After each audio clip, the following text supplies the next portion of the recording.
expressiona do senhor Dowers para chama o ministro de Finanças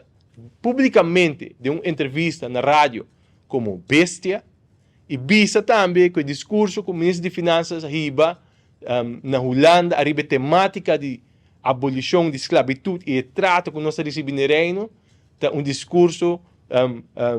que ponto aqui está fora de contexto e mais bestia. Me quer que o senhor Dowers cruza a linha aqui, não? Nós estamos mirando por de bastante tempo sua atitude. Arriba, por exemplo, OM, criticando OM, criticando o sistema jurídico, criticando tudo o qual está passando dentro do partido, buscando gente para culpa,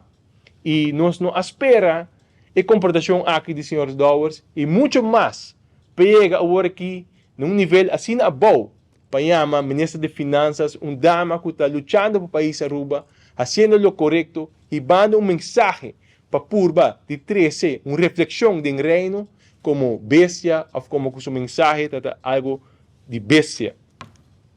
E frapante desse aqui, você haya que tem a linha de pensamento, maneira nossa coalição está vindo crescendo por muito tempo, que o edil aqui não está adequado para o país Aruba. Tem a linha de pensamento que o governo de Aruba também está ribando de Holanda, ribando de discurso não, por exemplo, maneira de vennootschap de Nederlands en Aruba, você haya professor na holandês, europeu na holandês, maneira professor Nicolai,